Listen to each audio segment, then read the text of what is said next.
In 1907, a British-Hungarian archaeologist named Aurel Stein was picking through the ruins of an abandoned watchtower near Dunhuang on the edge of the Gobi Desert. Buried in the rubble, he found a leather mailbag that hadn't been opened in 1600 years. Inside were letters written in a language almost nobody alive could read. When scholars finally cracked them, decades later, they discovered something extraordinary. These weren't love letters. They weren't prayers. They were intelligence reports from a merchant spy network that had been operating across 4,000 miles of hostile territory, tracking the collapse of empires in real time. That mailbag was never supposed to be found, and the secrets inside were never supposed to be read. This is just one of 15 secrets that Silk Road merchants carried to their graves. Secrets about cryptographic systems, silent negotiations, underground engineering, blood rituals, and financial instruments so advanced they wouldn't be reinvented for another 1,000 years. Today, we're opening the vault. Secret number 1. The Sogdian intelligence network. Those letters Aurel Stein found belonged to the Sogdians, a civilization based in modern-day Uzbekistan who were the undisputed masterminds of Silk Road commerce. They weren't just traders, they ran what can only be described as a decentralized intelligence operation spanning from China to the Mediterranean. The documents recovered from that watchtower, now known as the Sogdian Ancient Letters, date to around 313 CE. One letter, written by a merchant named Nanai Vandak, reports the sacking of the Chinese capital Luoyang by Xiongnu forces. He describes famine in the streets, the flight of the emperor, and the total collapse of trade infrastructure. This wasn't a diary entry. This was a flash report racing westward to Samarkand so that the trading houses there could pull their investments and reroute caravans before the market crashed. They were acting on insider intelligence centuries before the concept of a stock exchange even existed. And these merchants didn't just gather intelligence, they created systems to protect it that would impress a modern cryptographer. Secret number 2. The wooden flash drives of the desert. Long before the internet, merchants traveling through the Krurina kingdom near modern-day Xinjiang developed a physical encryption system that was virtually impossible to forge. For their most sensitive contracts, they didn't use paper. They used specially prepared double rectangular wooden tablets. A scribe would write the confidential information on the interior face of a wooden block, then carve a matching lid from the exact same piece of wood. Because the grain patterns aligned perfectly, no forger could replicate the lid without the original timber. The block was then bound with knotted cord, the knot pressed into a carved recess, and the whole thing sealed with clay bearing the sender's personal stamp. If a corrupt border official or a bandit tried to read the contents, they had to break the clay or cut the string. Either way, the tampering was immediately visible. It was a physical, tamper-proof vault, centuries before wax seals became standard in Europe. Now, protecting written secrets is one thing. What about the secrets that never get written down at all? Secret number 3. The silent trade of the sleeves. Picture a crowded market in the heart of Samarkand. Dozens of languages, hundreds of traders, and every conversation potentially overheard by tax collectors, rival merchants, or imperial spies. The most valuable deals, the ones involving fortunes, never happened out loud. Silk Road merchants developed an elaborate tactile sign language, conducted entirely inside the wide sleeves of their robes. Two traders would face each other, slide their hands into each other's sleeves, and negotiate complex prices, quantities, and terms through specific finger grasps and gestures. Meanwhile, to anyone watching, they appeared to be having a casual conversation about the weather. Profit margins, supplier names, route information, all of it stayed invisible.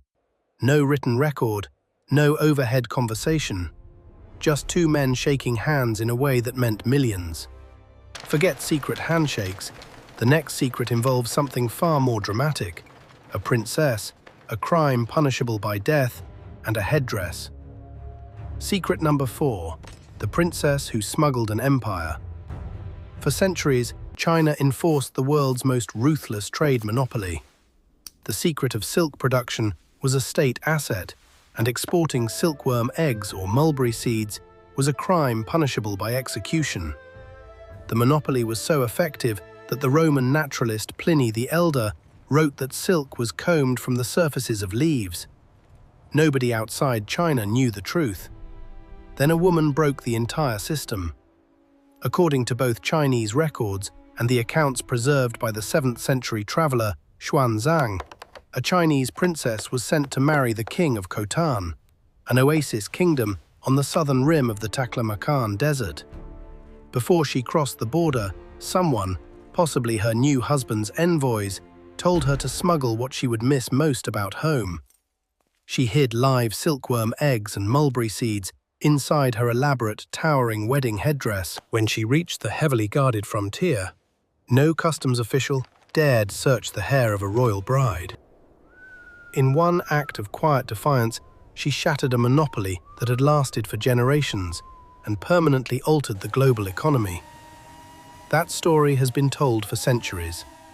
The next secret is one most people have never heard of, and it involves turning a death sentence into a desert paradise. Secret number 5: stealing water from thin air. The Turpan Basin in western China is one of the lowest, hottest, and driest places on the planet. Surface water evaporates almost instantly. Any open canal would vanish into the air before it reached a single field. So ancient engineers did something extraordinary. They went underground. The system is called Karez. Workers dug vertical shafts into the gravel fans at the base of the Tian Shan Mountains, tapping into the groundwater fed by snowmelt high above. Then they connected these shafts with gently sloping underground tunnels, channeling water for miles beneath the desert surface where the sun couldn't touch it. At its peak, the network comprised over 1,200 individual Karez systems, stretching more than 5,000 kilometers underground. That is roughly the length of the Yangtze River, all dug by hand, with nothing but shovels and oil lamps. The system kept water cool, prevented evaporation, and turned one of Earth's deadliest landscapes into a chain of thriving oases that sustained caravan traffic for over 2,000 years. Many of these tunnels are still in use today. Engineering could tame the desert. It couldn't tame the people in it. And that brings us to the most visceral secret on this list. Secret number 6: the Blood Covenant. There was no international law on the Silk Road, no police, no courts that crossed borders. If your caravan partner decided to slit your throat and take your goods at midnight, no one was coming to save you. So merchants created the most powerful contract in human history, one that no court could enforce and no man dared break. Two men from completely different empires, different religions, different languages, would stand together and pierce their forearms with a lancet. Each would use a quill to taste the other's blood. They would wipe the blade across a written oath, sew that oath into a small leather pouch, and wear it around their necks for the rest of their lives. From that moment, they were bound, not by law, by something older. They shared blood, which meant they shared a soul. You were obligated to protect your blood brother's life, his family, and his goods, and to avenge his death if it came to that. In a world where empires rose and fell overnight, this ritual created a web of personal loyalty that held caravans together when everything else collapsed. Secret number 7: the saffron substitute. As the Silk Road expanded and trade networks stretched into India and Southeast Asia, the literal drinking of human blood became culturally unacceptable in many regions. The need for absolute trust didn't disappear, so the merchants adapted. They replaced blood with saffron water. Saffron, originating in Persia, was one of the most expensive substances on Earth, worth more by weight than gold. When dissolved in water with lime, it produced a vivid, blood-red liquid. During adoption ceremonies, trade partnerships, or marriage covenants, Both parties would pour this saffron solution into their palms and drink. The cost of the saffron itself was part of the point. You were literally drinking wealth together. The ritual preserved the spiritual gravity of the blood oath while evolving past its most gruesome element. It was a masterclass in cultural adaptation, proof that the Silk Road didn't just move goods, it negotiated between civilizations. Speaking of negotiations, the next secret reveals how merchants survived encounters with the most dangerous people on the route, not through weapons, but through medicine. Secret number 8. Weaponizing medical miracles. Imagine being a merchant captured by a nomadic warlord. Your goods are seized, your companions are dead or scattered. Your life depends entirely on whether you have something the warlord wants. Some merchants carried that something in their minds. Around 600 BCE, the Indian physician Sushruta documented the world's earliest known cataract surgery, a technique called couching. Using a curved needle, a trained practitioner could push the clouded lens out of the line of vision, effectively restoring sight. While Europe wouldn't develop comparable eye surgery for another 2,000 years, this technique traveled the Silk Road from India through Central Asia. Merchants who learned the skill carried something more valuable than silk. They could give sight to the blind. A captive trader who performed this procedure on a warlord's aging mother or a tribal chief's failing eyes could transform himself overnight from a prisoner into an honored guest, granted diplomatic immunity and safe passage across hostile territory. Knowledge, quite literally, was the difference between a grave and a road home. Not every medical secret was that dramatic.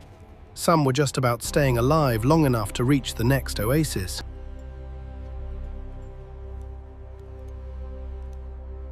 Secret number 9. The Opium Survival Kit. Dysentery was the silent killer of the Silk Road.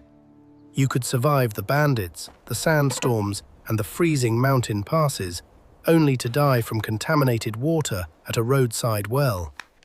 Merchants carried a closely guarded remedy in their medical pouches, the dried latex of the opium poppy, originally cultivated in Mesopotamia and brought east by Arab traders.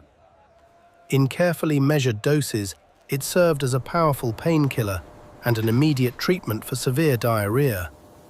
It was dangerous, it was addictive, and in the merciless expanse between oases, it was the thin line between reaching the next town and dying in the sand. The key was dosage, and the knowledge of correct dosage was itself a trade secret, passed from master merchant to apprentice like a family recipe. The next secret takes us from the saddlebags back to the merchant's mind, to a hidden code embedded in stories you probably heard as a child. Secret number 10. Fairy tales as corporate codes. You know the fable of the goose that laid the golden eggs. A man owns a miraculous bird that produces gold. Greedy for more, he kills it to get all the gold at once and ends up with nothing. It's a children's story, except on the Silk Road, it wasn't. Archaeologists excavating the ancient Sogdian trading city of Panjakent in modern Tajikistan found this exact fable painted on the walls of wealthy merchants' homes. To a visitor, it was decoration. To the merchant families, it was a coded economic directive. The golden goose represented a profitable trade route or supplier. The moral was operational, not philosophical. Do not over-extract from your source. Do not destroy a sustainable profit stream out of short-term greed. These fables, originally from Greek and Indian traditions, were repurposed as training materials for young traders. The merchant guilds disguised their corporate strategy manuals as bedtime stories. And it worked, because nobody suspects a fairy tale of carrying insider intelligence. From hidden codes to hidden cash, the next secret is a financial invention so far ahead of its time that Europe wouldn't catch up for nearly 1,000 years. Secret number 11. The invention of flying cash. In the year 804, during China's Tang Dynasty, a critical problem hit the empire. Copper coins, the backbone of Chinese commerce, were in massive shortage. Transporting heavy copper across the Gobi Desert was slow, expensive, and an open invitation to bandits. So merchants invented a system they called fei qian, which translates to flying cash. Here's how it worked. A merchant deposited his coins at a designated office in the capital, Chang'an. He received a paper receipt marked with specific identifiers. He could then travel thousands of miles carrying nothing but that slip of paper. At a corresponding office in his destination city, he presented the receipt and withdrew the equivalent value. Wealth moved across the empire at the speed of a horse, not a wheelbarrow. It was the world's first documented system of transferable credit, a direct ancestor of modern banking, bills of exchange, and arguably paper money itself. While medieval Europe was still physically hauling chests of silver through bandit-infested forests, China had already solved the problem with paper and trust. Trust, though, had its limits, especially when you had to deal with the most powerful man in the known world. Secret number 12. Hacking the emperor's ego. Here's a paradox that defined Silk Road commerce with China. In Confucian social hierarchy, merchants occupied the lowest rung, below farmers, below artisans, viewed as parasites who produced nothing of genuine value. And yet, foreign traders needed access to the Chinese market more than almost anything else. So how did they manage to conduct enormous volumes of trade with an empire that officially despised them? They turned the emperor's vanity into a business model. Foreign merchants would arrive at the Chinese court not as traders, but as humble envoys from distant lands, bearing tribute for the supreme Son of Heaven. The gifts were carefully chosen, exotic enough to flatter, modest enough to imply submission. In return, and this was the key, the emperor was culturally obligated to demonstrate his superiority through lavish generosity. He would bestow magnificent return gifts of silk, porcelain, and lacquerware, goods worth many times the value of what was offered. It was an elaborately choreographed performance. The emperor preserved his image as the benevolent ruler of all under heaven. The merchants walked away with tax-free luxury goods and imperial safe conduct passes. Everyone knew it was theater. Nobody said so out loud. Behind all of these deals and diplomatic performances, there was a force that history has consistently overlooked. Secret number 13. The women running the machine. The popular image of the Silk Road is almost entirely male. Camel drivers, warrior monks, merchant princes. But the surviving documents tell a very different story. Remember those Sogdian ancient letters from the watchtower near Dunhuang? Among them is a letter from a woman named Mine, who had been left behind in Dunhuang by her merchant husband. She didn't collapse into helplessness. The letter reveals her actively managing debts, petitioning local authorities for assistance, negotiating her family's financial survival, and writing with a bluntness that suggests she was no stranger to commercial disputes. She wasn't an exception. Across the nomadic societies that controlled the Silk Road's infrastructure, women managed the logistical networks that kept caravans moving. They controlled household finances, maintained alliances between clans, and made the operational decisions that their traveling husbands couldn't. Without the women holding the system together on the ground, the entire Silk Road economy would have fractured. The men got the glory. The women kept the lights on. The next secret reveals a legal innovation that protected the most vulnerable people on the route. Secret number 14. The milk payment loophole. Life on the edges of the Taklamakan Desert was precarious even in the best of times. During famines or wars, families in the Karez kingdom sometimes faced an impossible choice: watch their children starve or give them to a wealthier household that could feed them. What the Karez legal system developed to handle this was remarkably sophisticated for any era. It was called the milk payment. If the receiving family paid a specific fee at the time of transfer, the law mandated that the child be treated as a full adopted member of the household. with legal rights and protections identical to a biological child. Not a servant, not a laborer, a son or daughter. If the adoptive family violated this agreement, the courts, whose decisions survive on wooden tablets excavated from the desert, had the authority to intervene and enforce the child's rights. It was an ancient form of legal child protection, a safety net written into desert law to ensure that even in the worst of times, economic desperation did not automatically mean the loss of human dignity. Our final secret takes us inside the Silk Road's most notorious institutions after the sun went down.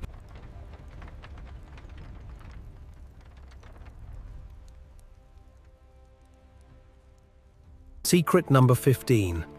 Caravanserais after dark. During the day, the caravanserais, the fortified roadside inns spaced along the Silk Road, were practical places. You watered your camels, repaired your saddles, and slept behind walls thick enough to stop a raiding party. After dark, they became something else entirely. They became the back rooms where the real deals were made. The most powerful currencies in these nighttime exchanges weren't gold or silver. They were spices. Nutmeg, cinnamon, and exotic dried fruits were heavily taxed and tightly controlled, precisely because they were so intensely desired. Nutmeg, consumed in large quantities, was believed to produce vivid hallucinations. Cinnamon was considered an aphrodisiac. These weren't just flavors, they were temptation in a pouch. Merchants would sit by the low fires, slipping small packages of these restricted substances to border guards, customs officials, or rival traders as bribes, sweeteners, or tokens of alliance. In a world where every man had a price, the spice pouch was the most discreet and effective form of currency. No ledger, no receipt, just a handful of nutmeg and a debt that everyone understood. So there they are, 15 secrets that were buried in watchtowers, sealed in wooden vaults, hidden inside princess headdresses, and whispered across sleeves in crowded markets. And these are just the ones we've managed to dig up. That leather mailbag sat in a ruined watchtower at the edge of the Gobi for 1,600 years before anyone thought to look inside. The Taklamakan is still out there. Its sands stretch for 1,000 kilometers in every direction. And somewhere beneath them, there are letters that haven't been read, tablets that haven't been cracked, and secrets that are still waiting. If you want to keep uncovering what history buried, subscribe to Silk Road Annals and hit the bell so you don't miss the next expedition. And tell me in the comments which of these 15 secrets surprised you the most. I want to know.